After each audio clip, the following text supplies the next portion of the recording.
If you're an aesthetic medicine practitioner, you know the stakes. They're incredibly high. You've mastered the art of the syringe. You know facial anatomy like the back of your hand. You're a sculptor, really. Exactly. But here's the uncomfortable truth, and this comes straight from our source expert today, Dr. Ari Masudi. And he lays it bare. That technical excellence, all that skill, it's just not enough anymore to fill your schedule. Not in this market. Right. The industry is saturated. Patients are scrolling past hundreds, maybe thousands of before and afters every single day. So that's the real problem we're digging into. It is. Our mission for this deep dive is to go way beyond the superficial stuff, the I want fuller lips requests. We want to decode the deep psychological drivers behind why a patient desires something, why they book, and most importantly, why they come back. And we're getting this straight from Dr. Ari Masudi's masterclass. He's a molecular biologist, a former researcher in regenerative medicine, who's now a top business consultant for the beauty world. His whole argument is that the game has changed. You have to separate your technical skill from what he calls psychological mastery. That's the key. So today, we're going to use terms like desire, want, and motivation pretty interchangeably. We're focused on what turns a passive scroller into a loyal patient. Okay, let's jump right in. The first engine of desire, which is just fundamental, comes from neuroscience. It's the distinction between wanting and liking. This is the foundation. Wanting is purely motivational. It's that dopamine surge, the intense desire to get something. It's the impulse. And liking is what happens after. Liking is the pleasure you feel after you've gotten it, the satisfaction. And what's critical here is that they are run by totally different systems in the brain. So how does that actually play out in a clinic? Where's the disconnect? Well, the problem is when practitioners only focus on the wanting, a patient sees a really compelling Instagram reel, a limited time offer, something that creates urgency. That activates the dopamine. Exactly. It triggers the wanting. They book right away. Great, you've acquired a patient. But the journey ends there if the experience itself is lacking. Precisely. If the consultation feels rushed or the clinic is cold or there's no follow-up, they don't get that pleasure reward, the liking. The dopamine high of booking just fizzles out. They might like the result, but they don't feel any loyalty. So what's the fix? What's the dual strategy practitioners need to adopt? It's 2 phases. Phase 1, pre-treatment, is all about activating the wanting, use those compelling visuals, create some ethical urgency. But phase 2 is about delivering the liking. The experience itself? Meticulous attention to the experience. A luxurious but warm environment, a really thorough explanation, and,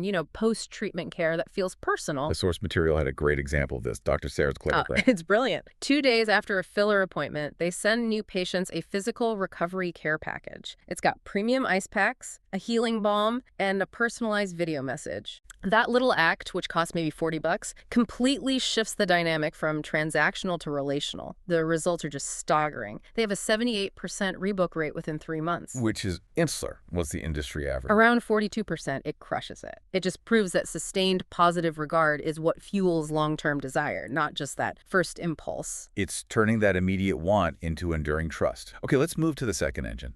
The hot-cold empathy gap. We've all done this, right? Misjudged how we'll feel in a different emotional state. It's so critical for the consultation. Imagine a potential patient. It's 11 p.m. They're on their couch, scrolling your website. They're in a cold state. Irrational, skeptical. Totally. Listing costs, risks. They completely underestimate how intensely they'll want the treatment once they're in the hot state of your consultation room. What triggers that hot state? Is it just being in a clinical setting? It's the visceral confrontation with their own perceived flaws. They're under that bright clinical lighting, looking in a high-def mirror, talking about what makes them feel insecure. Desire is no longer an abstract idea. It's an immediate emotional feeling. It's an imperative. And that explains so much. It explains why someone says, oh, I'm just gathering information and then books on the spot.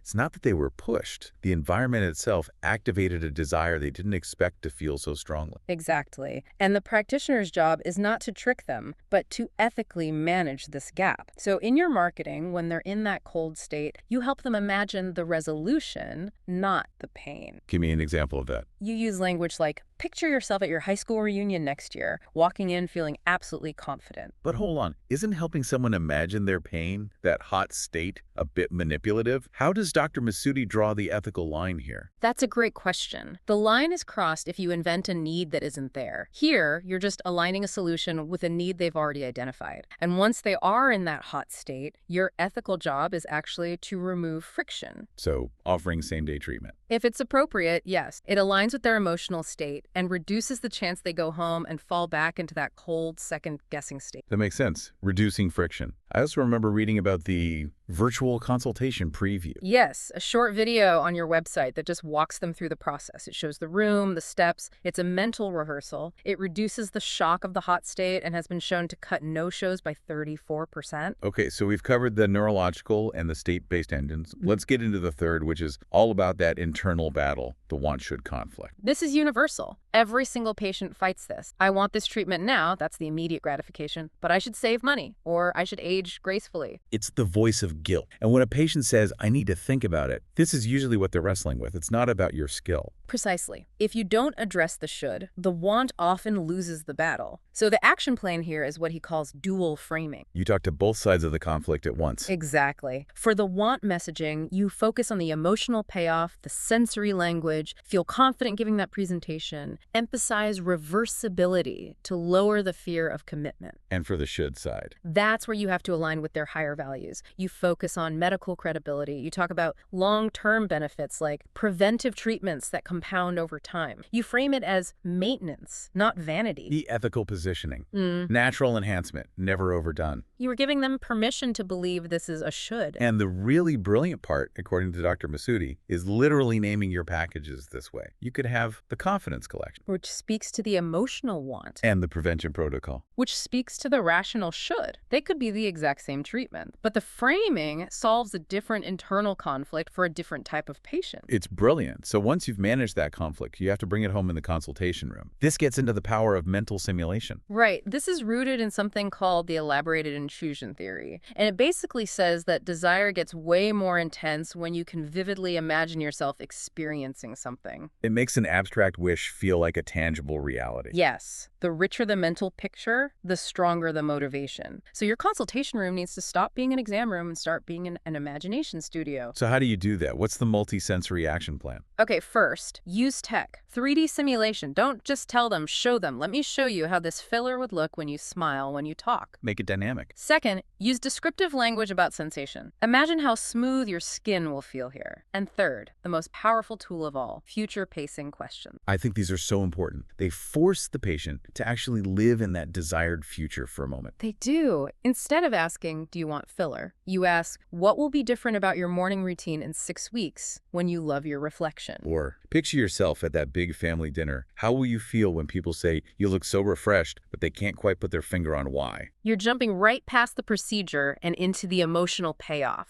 There was that great example of Dr. Michael's clinic. With the ring light. Yes. They have a professional ring light and mirror, and they invite patients to take a selfie in 6 weeks right there. They're literally creating a tangible artifact of their future self. What's conversion rate on that? It's 89% because they've committed through simulation, not through pressure. Let's talk about something we can't avoid, which is ambivalence. Patients are excited, but they're also terrified of looking done. And if you dismiss that fear, you instantly break trust. The key is what the source calls the validation bridge. You have to openly acknowledge both feelings. So you don't say, don't worry, you'll look amazing.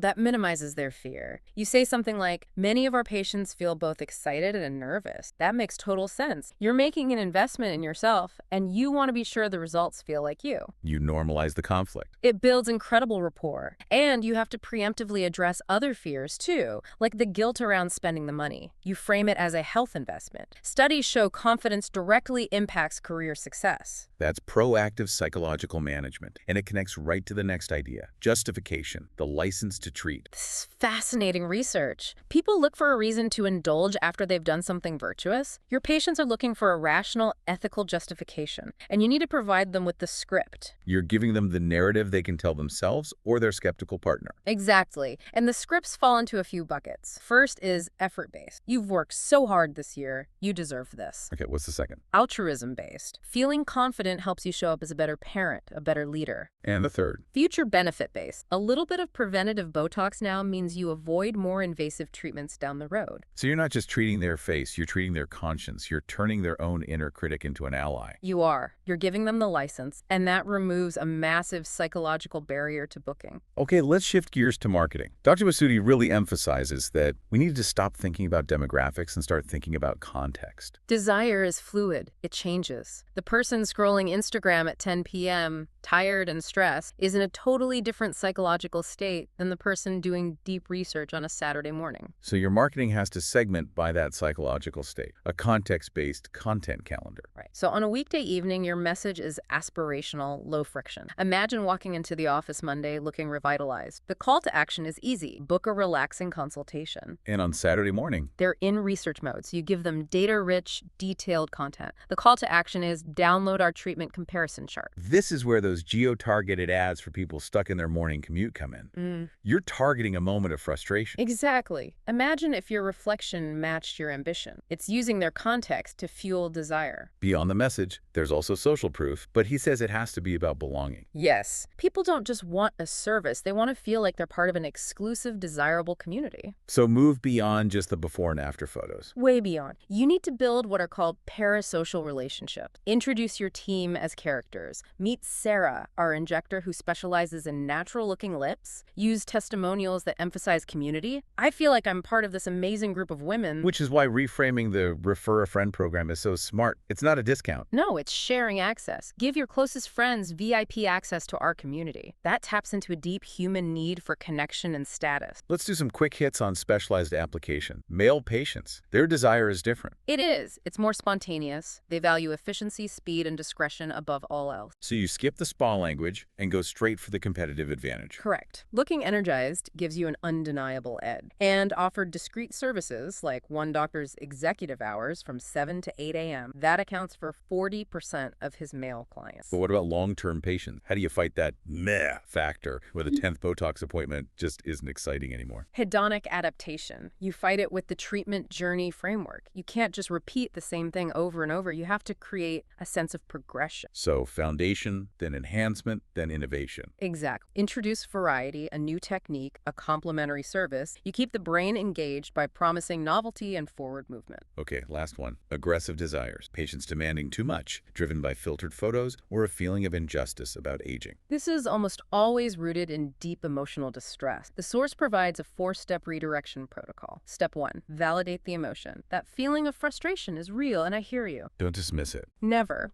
Step 2, identify the actual concern. It's usually not about bigger lips. It's about feeling invisible. And then steps 3 and 4 are about redirection and boundaries. Step 3, offer alternatives focused on overall balance and health. Step 4, set a professional, compassionate boundary. I won't provide a treatment that could harm you or detract from your natural beauty. I love Dr. Lisa's 24-hour rule for those kinds of requests. Yeah. That cooling off period builds so much trust. It does. And all of this brings us back to Dr. Masudi's central realization, the deep truth that ties this all together. Which is? Patients are not buying filler. They are not buying Botox. They are purchasing a version of themselves that finally aligns with their internal identity. They're buying coherence. The 45-year-old executive wants to feel as vibrant on the outside as she does on the inside. The new mom wants to look in the mirror and recognize herself again. The job is to facilitate that identity-based transformation. So the practitioners who will thrive in this next decade, it won't be just the ones with the steadiest hand. It'll be the ones with the deepest understanding of human psychology. That's it. Your job isn't to create desire. It's to recognize it, to validate it, and then to channel it toward ethical, appropriate, and beautiful outcomes. Psychological mastery is the ultimate skill set. So as you think about how to use all this in your own practice, consider this final thought. How can you use future-pacing questions and mental simulation, even outside of your clinic, to help your clients or even your colleagues align their external actions with that internal self-image they so deeply desire?